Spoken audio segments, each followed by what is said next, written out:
एक एक अक्षर में इतनी सामर्थ्य है कि वह दुख, शोक, ग्लानि और अशांति से मुक्त कर सकता है। पर भीतर की विडंबना यह है कि मुक्त होना ही कोई नहीं चाहता। वाणी इसलिए प्रभाव नहीं डाल पाती क्योंकि बुद्धि इतनी मलिन हो गई है कि इसी माया के भोगों में डूबे रहना अच्छा लगने लगा है। मन यही चाहता है कि मरना न पड़े, मनमानी भोग सुविधाएं मिलती रहें और बहुत लंबे समय तक उन्हें भोगते रहें। इसी कामना के लिए तीर्थ, स्नान, दान और भगवत आराधना तक को साधन बना लिया गया है, जबकि साधन तो भगवत राज्य के हैं और साध्य भोग राज्य बना लिया गया है। बुद्धि में यह भारी उलटफेर बैठ गया है। इस जगत के लुभावने भोगों से हटना कोई नहीं चाहता। बड़ा दुर्लभ कोई महाभाग्यशाली होता है जो हटना चाहता है। भगवत आराधना करते हुए भी भीतर की लालसा उन्हीं भोगों की बनी रहती है। अंतर की वही वृत्ति यदि सुधर जाए तो माया का यह पर्दा बहुत शीघ्र हट सकता है। इसी अंतर वृत्ति के सुधार का मार्ग बताया जा रहा है, क्योंकि भीतर जैसा चिंतन होगा वैसा ही आगे का जीवन और अगला जन्म बनेगा। चिंतन का प्रभाव इतना गहरा है कि वह आश्चर्यजनक नहीं, स्वाभाविक है। भय के कारण दूसरे कीट को लगातार अपने चिंतन में बांध कर रखने से उसकी जाति ही बदल जाती है। तो जो स्वयं भगवत स्वरूप है, प्रभु का अंश है, पूर्ण परमात्मा का अंश होकर भी पूर्ण है, उसमें अभाव और दुख का लेश नहीं है, वह यदि अपने ही स्वरूप का चिंतन करे तो क्या असंभव है। आत्म तत्व स्वयं परमात्मा स्वरूप है, उसमें कभी कमी नहीं, कभी दुख का प्रवेश नहीं। पर प्रियतम को भूलकर इस बाहरी माया नाटक को सत्य मान लिया गया और अपनी एक एक वृत्ति शरीर, इंद्रियों और मन को दुलारने में लगा दी गई। पूरा जीवन इसी में बीत गया और अंत में कोई साथ नहीं देता, सब छोड़ जाते हैं। इस रहस्य को जानकर हंस, परमहंस, अवधूत और महापुरुष शरीर और इंद्री यूं के व्यापार से उदासीन हो जाते हैं। बहुत जन्मों से नचाया गया, अब नहीं।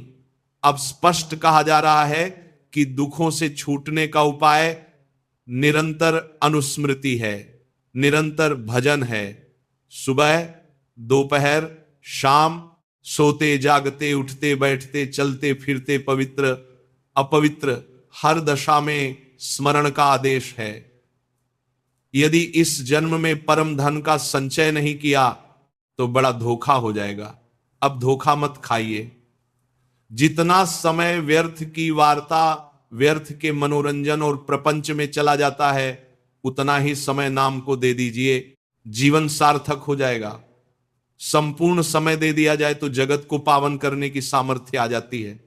पर अपने ही पावन होने के लिए जो व्यर्थ का भाषण, प्रपंच की बातें और मनोरंजन है, यदि वही समय नाम को दे दिया जाए तो मनुष्य महान बन सकता है। अपनी एक एक चेष्टा को नाम से जोड़कर करने वाला महात्मा बन जाता है।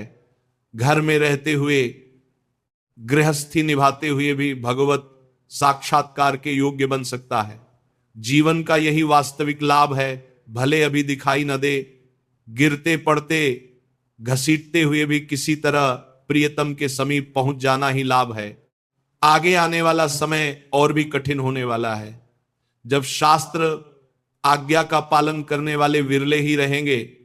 मनमानी आचरण बढ़ेगा, अपनी बुद्धि पर ही भरोसा करके क्रियाएं होंगी, न शास्त्र प्रमाण रहेगा न गुरु आज्ञा। इससे मलिनता और बढ़ेगी और भगवत प्राप्ति की सोच भी नहीं बचेगी। जब हृदय मलिन होता है तब भजन नहीं हो पाता। भजन निर्मल हृदय में होता है। यह निर्मलता तीर्थ, भ्रमण या अन्य साधनों से नहीं मिलती। अंतर का मैल कहीं बाहर से नहीं धुलता। जिस प्रकार जमे हुए मैल को हटाने के लिए विशेष उपाय चाहिए, वैसे ही मन के मैल के लिए भी एक ही उपाय बताया गया है, गुरु की शरण। वही ऐसा साधन है जो भीतर की गहराई तक जाकर मल को नष्ट करता है और हृदय को उज्ज्वल करता है, ताकि फिर उसमें वह चरण टिक सके। जी, न के स्पर्श से दोबारा मैल का स्पर्श ही न हो। अंतःकरण जगत के चिंतन में पढ़ पढ़ कर इतना मलिन हो गया है कि उसे कहीं और ले जाकर पावन नहीं किया जा सकता। बाहर कोई जगह नहीं है जहां जाकर यह मन अपने आप शुद्ध हो जाए। एक ही उपाय है, गुरुदेव की शरण। मनुष्य देह का विचार करके देख लिया जाए तो इसकी सार्थकता केवल गुरु चरणों में ही है। यह देह तभी सफल है जब यह गुरु की शरण में झुक जाए, अन्यथा सारा परपंच व्यर्थ है। जितना कुछ भी किया जा रहा है, यदि उसमें भजन नहीं है तो उसमें कोई सार नहीं। जिसके हृदय में हरि भक्ति नहीं आई, उसका जीवित रहना और मुर्दा होकर चलना एक जैसा ही है। विषयों के अधीन, भोगों के अधीन मलिनता को ढोते हुए जो चल रहा है, वो वास्तव में मरा हुआ ही है। जीवित वही है जो निर्विकार हो जाए, जो सच्चिदानंद के रस में डूब जाए। पर प्रश्न उठता है कि इस माया प्रपंच से आगे कैसे बढ़ें जब मन इतना मलिन हो चुका है और साधन निर्मल मन से ही होता है। इसका उत्तर फिर वहीं आता है, गुरुदेव की शरण। कोई दूसरा उपाय नहीं। सदगुरु का सानिध्य अत्यंत दुर्लभ है, पर उसका मूल्य तभी समझ में आता है जब भीतर भूख हो। प्रियतम की भूख नहीं है, इसीलिए स्वाद का अनुभव नहीं हो रहा। यदि वह भूख जाग जाए तो फिर यह अनुभव स्वयं बोल उठे कि अमोलक रत्न मिल गया। उपदेश मिल जाना, मंत्र मिल जाना कृपा का लक्षण है, पर हाथ पकड़कर प्रभु के हाथ में दे देना यह अत्यंत दुर्लभ कृपा है। ऐसा केवल सदगुरु कर सकते हैं। वही उपदेश, मंत्र, नाम और शासन के द्वारा मन को अपने अधीन करके प्रियतम के प्रेम में डुबो देते हैं। इस मल को केवल सदगुरु रूपी साधन ही साफ कर सकता है, दूसरा कोई नहीं। हरि तो कर्म के अनुसार फल भोगने की बात कहते हैं, पर सदगुरु ऐसा नहीं कहते। वे आश्वासन देते हैं कि चिंता मत करो, तुम चलो, मैं संभाल लूंगा। आगे पीछे के अपराधों की चिंता छोड़ करके ल स्मरण करने को कहते हैं। ऐसी दयालुता त्रिभुवन में और कहीं नहीं मिलती। गुरुदेव हमारे दोष नहीं देखते, वे कृपा से वह रस देते हैं जो किसी साधना से नहीं मिलता। यदि गुरु का सानिध्य मिल गया है तो प्रमाद मत करो, यह बहुत बड़ा अवसर है। विशेष साधना की भी आवश्यकता नहीं, क्योंकि नौका में बैठा दिया गया है। बस हिलो डुलो मत, संतुलन मत बिगाड़ो। नौका अविनाशी है, डूबेगी नहीं, पर घबराने से स्वयं अशांत हो जाओगे। नाविक कुशल है, उसे कोई हानि नहीं, पर भय से बैठा यात्री ही व्याकुल होता है। जीवन में लोग तुच्छ चीजों के लिए अपने आप को निछावर कर देते हैं। संबंधों में, परिवार में, संसार में सब कुछ दे देते हैं। फिर प्रियतम की शरण में आने पर डर क्यों लगता है? वह तो निर्भय हैं। उनकी शरणागति का स्वरूप ही निश्चिंत, निशोक और सनातन है। उन्होंने बहुतों को अपना प्रेम देकर जीवन का अर्थ दे दिया है।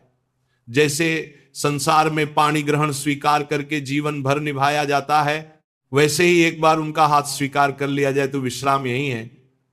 अनंत जन्मों की भटकन के बाद विश्राम का स्थान यही है। लंबी यात्रा क्यों करनी है? इसी जन्म में विश्राम धाम पहुंच जाना चाहिए। विश्राम कहां है? श्री राधा के युगल चरणों के समीप। जब विचारधाराओं को देखा जाता है तो लगता है कि शरणागति का अर्थ ही उलट लिया गया। विषय भोग के लिए व्याकुल रहना और स्वयं को उनका कहना, यह कैसी विपरीत स्थिति है। माया का आकर्षण बड़ा विचित्र है, पर उससे भी अधिक विचित्र गुरुदेव की कृपा है, जो इस दुरंत माया को परास्त करके सीधे प्रभु के चरणों तक पहुंचा देती है। एक ही शब्द है जो बचा सकता है गुरु का नाम, गुरुदेव का स्मरण। वही कृपा की मूर्ति है। प्रियतम की कृपा को साकार रूप देकर हमें उस महासुख में निमग्न करने आए हैं। संसार थोड़े सुख देने वालों पर हम तुरंत विश्वास कर लेते हैं, पर जी उन्होंने अनंत सुख का मार्ग दे दिया। उनके उपदेश, नाम और आज्ञा का महत्व हृदय में नहीं रखते। यदि गुरु के शासन में नहीं रहोगे तो काल और कर्म का शासन आएगा और नष्ट कर देगा। अभी कवच में हो, इसीलिए सुरक्षित हो। जहां गुरु आज्ञा का उल्लंघन होगा वहीं फंसोगे। मन को निर्मल करना बड़ा श्रम साध्य कार्य है। जैसे कपड़े के दाग को निकालने में बार बार रगड़ना पड़ता है, वैसे ही सदगुरुदेव बार बार शासन देकर, डांटकर, मलकर मन का मैल निकालते हैं। हरि ऐसा नहीं करते, ये गुरु की विशेष कृपा है। गुरु कृपा के बिना परमार्थ का मार्ग प्रकाशित ही नहीं होता। ज्ञान और विज्ञान कितना भी हो, भीतर रास्ता नहीं खुलता। मोक्ष का मूल गुरु कृपा ही है। शरणागति का अर्थ कुम्हार की मिट्टी बन जाना है। मिट्टी को कूटा जाता है, गूंदा जाता है, चाक पर चढ़ाया जाता है, तब पात्र बनता है। थोड़ा भी अहंकार रह जाए तो वहीं से पात्र फूट जाएगा, रस टिकेगा नहीं। इसलिए चुपचाप धोए जाने दो, शांति से गुरु की आज्ञा में रहो।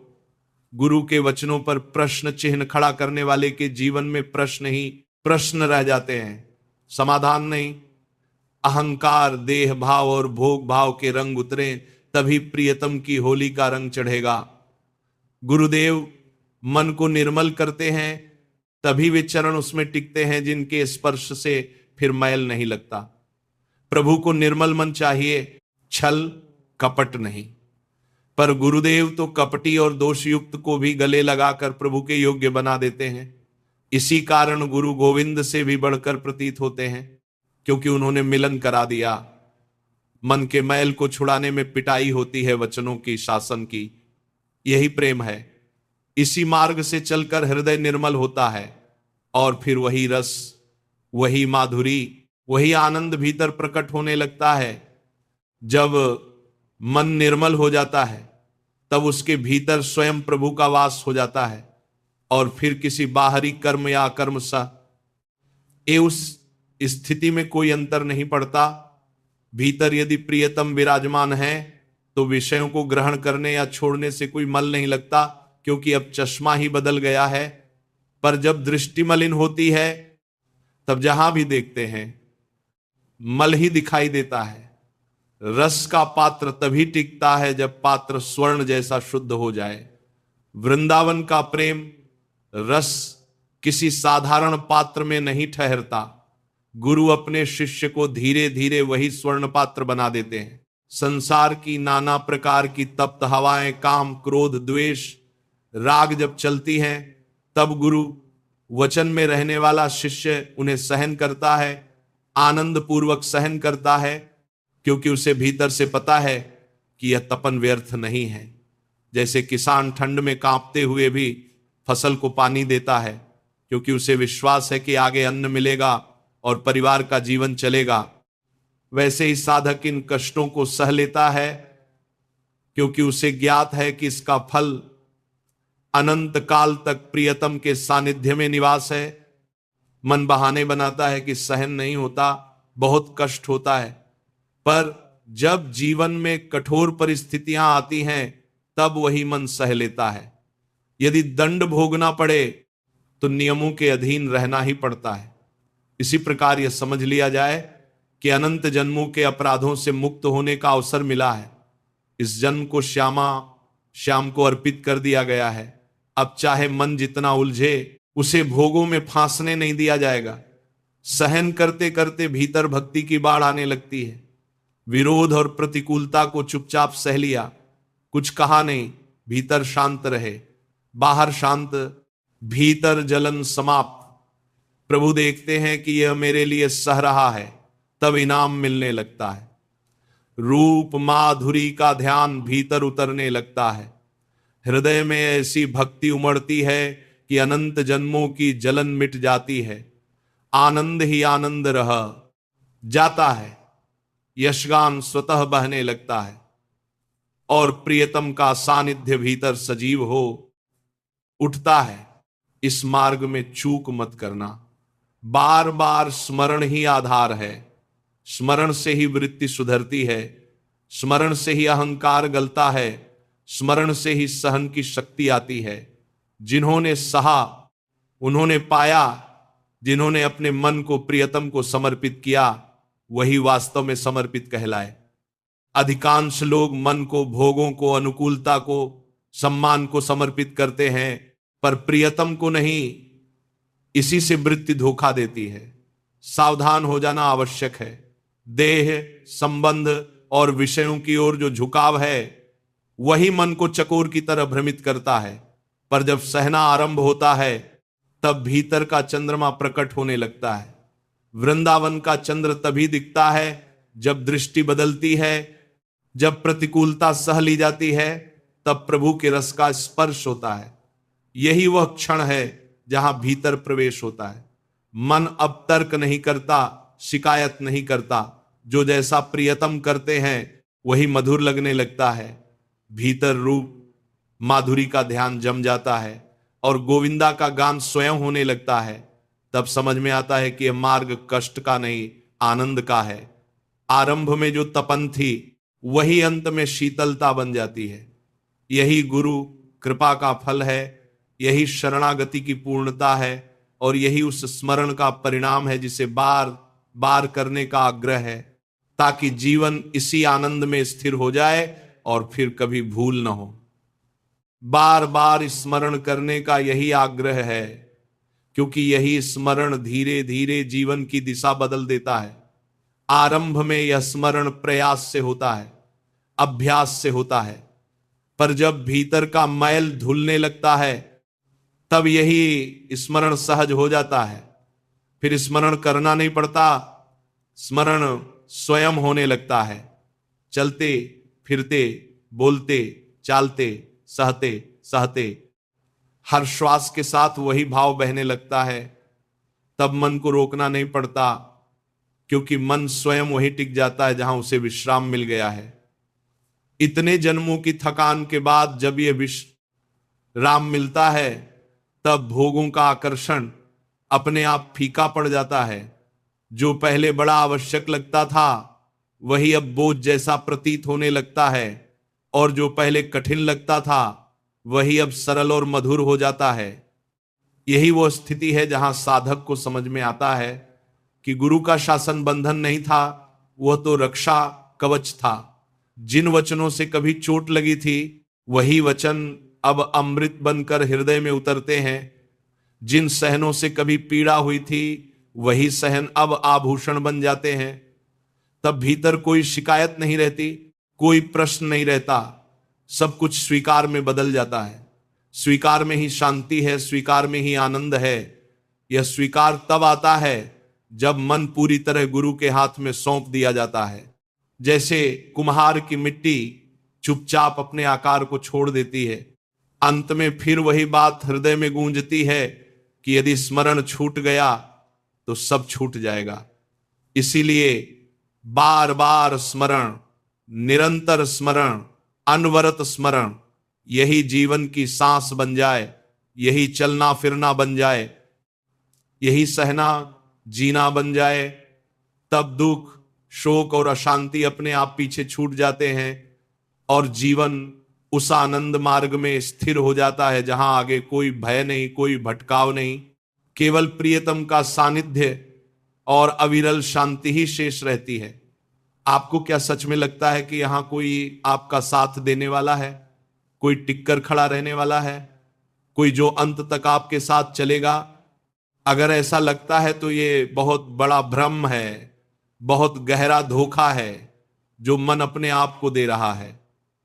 अभी जो साथ दिख रहा है, जो अपनेपन का घेरा दिखाई देता है, वह क्षण भर में बिखर सकता है। पूरा का पूरा परिवार, संबंध, भरोसे सब एक ही पल में समाप्त हो जाते हैं। काल कब कहां कैसे आ जाए इसका एक सेकंड का भी भरोसा नहीं है। फिर भी मन इतना निश्चिंत कैसे हो जाता है, इतनी गहरी नींद कैसे आ जाती है कि साधना रुक जाए, दिनचर्या टूट जाए और भीतर कोई कंपन भी न हो। ये जो दुर्वासनाओं के नाश की कृपा है, ये कोई साधारण बात नहीं है। ये आपकी रोज की दिनचर्या में छिपी हुई शक्ति है। यही दिनचर्या सैकड़ों वासनाओं को भस्म कर सकती है, लेकिन मन ने इसे खेल बना लिया है, हल्की चीज समझ लिया है। चाहे कोई गृहस्थ हो या विरक्त, जो दिनचर्या मिली है वह यूं ही नहीं मिली, वह श्री कृष्ण की करुणा से, गुरुजनों के माध्यम से वासनाओं के नाश के लिए मिली है। इसे खिलवाड़ समझना अपने ही जीवन के साथ छल करना है। जिसे प्रभु प्रिय कहते हैं, जिसे गुरु का प्रिय कहते हैं, वह कोई बड़ा ज्ञानी नहीं होता, वह कोई चमत्कार दिखाने वाला नहीं होता। वह बस इतना करता है कि अपनी दिनचर्या में 1 मिनट का भी विलंब नहीं करता। डांट मिलना, कठोर वचन सुनने को मिलना भी कृपा ही है, क्योंकि वही मन की वासनात्मक वृत्तियों को तोड़ता है। जो इसे स्वीकार नहीं करता, जो सुविधा का आदि बनना चाहता है, वह कभी सच्चिदानंद का साक्षात्कार नहीं कर सकता। सुविधा में रहते हुए परमात्मा के लिए विकलता दिखाना एक गहरा विरोधाभास है। राग और द्वेष की वृत्तियां, शरीर को सुख देने की लालसा, खाने पीने और भोगने की आदतें कितने दिन चलेंगी? यह शरीर नाशवान है, आज नहीं तो कल निश्चित ही छूटेगा। इस सत्य को जानते हुए भी मन ऐसे जीता है जैसे कभी मरना ही नहीं है। संतों के हृदय में इस बात का गहरा दुख पाया गया है कि इतनी दुर्लभ मानव देह पाकर भी जीव भगवत प्राप्ति से वंचित रह जाता है। नींद इतनी गहरी कैसे हो जाती है कि भजन रुक जाए, साधना रुक जाए और भीतर कोई पीड़ा भी न उठे। अगर ये जीवन प्रभु के लिए नहीं है तो फिर किसी के लिए भी नहीं है। अंत में समझाने वाला कोई नहीं मिलता, केवल बहकाने वाले मिलते हैं। उठाने वाला, संभालने वाला या तो स्वयं हरि होते हैं या हरि के पार्षद। संसार का स्वभाव यही है कि वह मित्रता के नाम पर वासनाओं को बढ़ाता है, चित्त तो को विक्षेप से भर देता है। इससे बचाने वाले केवल 2 ही हैं, भगवान और भगवान के भक्त। उनकी हर चेष्टा चित्त को भगवदाकार बनाने की होती है। साधु संग मिलना कृष्ण कृपा का सीधा फल है। ये कोई साधारण स्थान नहीं है जहां बैठने मात्र से सब हो जाए। यहां हर क्षण भगवत चर्चा, नाम कीर्तन, गुणगान का प्रवाह चलता रहता है। दृष्टि लगी हुई है, एक निश्चित समय है, एक निश्चित दिनचर्या है। यही क्रम मन को बांधता है, संभालता है और भीतर की वासनाओं को धीरे धीरे गलाता है।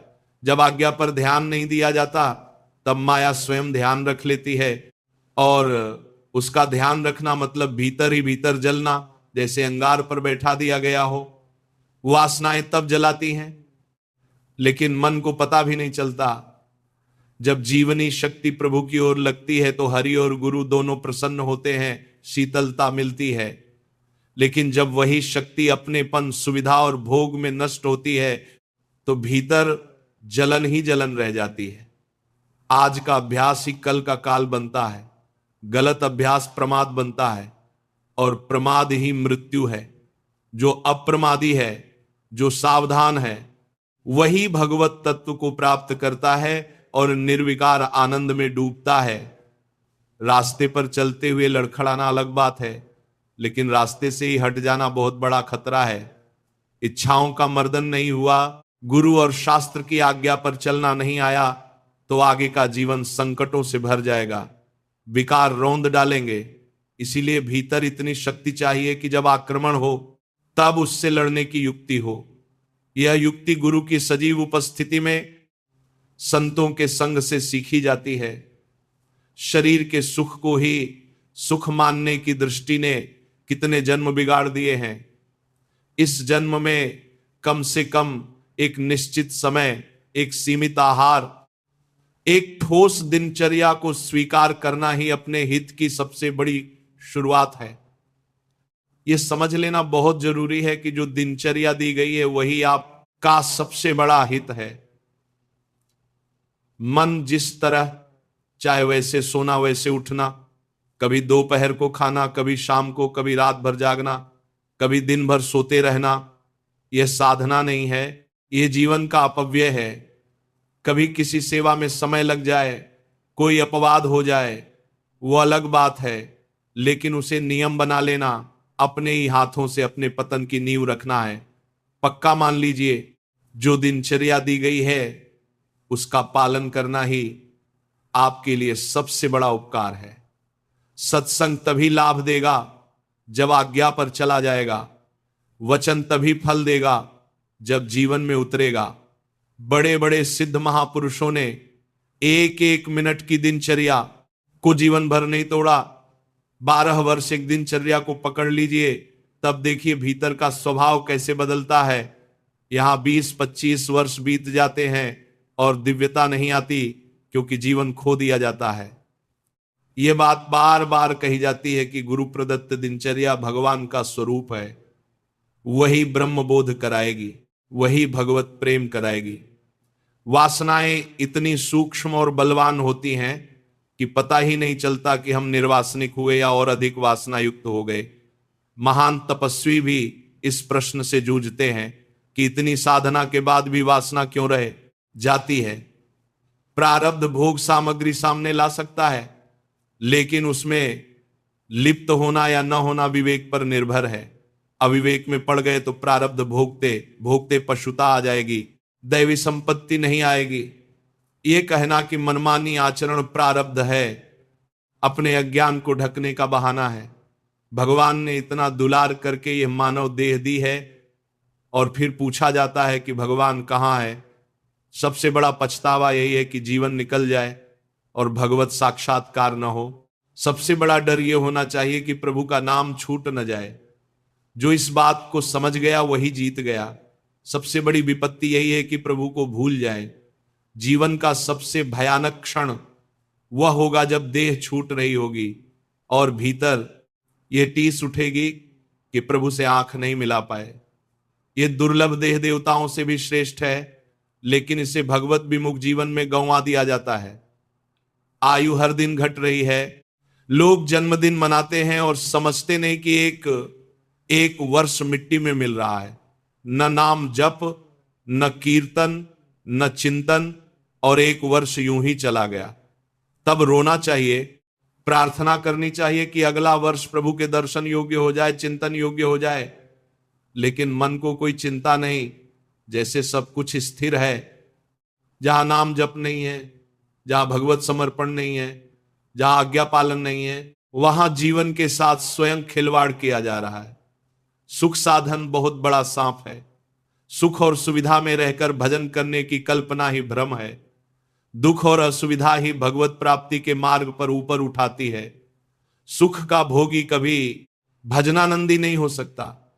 हां, यदि वृत्ति भगवदाकार हो गई हो तो मोहल्लों में रख दो या झोपड़ी में, कोई अंतर नहीं पड़ता।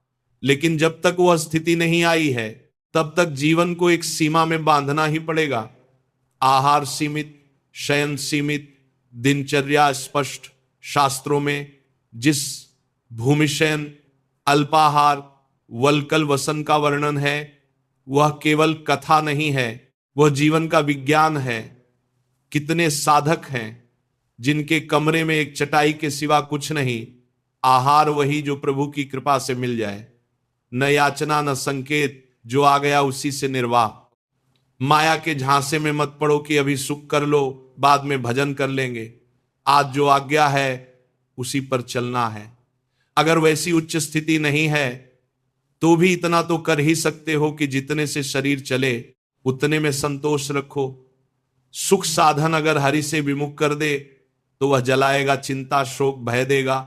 और अगर सुख साधन का भोग करोगे तो धीरे धीरे हरि से विमुख हो जाओगे। भजन में रुचि समाप्त हो जाएगी। यह जीवन सोने के लिए नहीं मिला है, प्रभु को पाने के लिए मिला है। विकार बाहर से नहीं गिराते, भीतर की लालसा गिराती है। अगर स्वयं न चाहो तो कोई गिरा नहीं सकता। परमार्थ के पथिक को कोई गिरा नहीं सकता जब तक वह स्वयं खिलौनों के पीछे न भागे।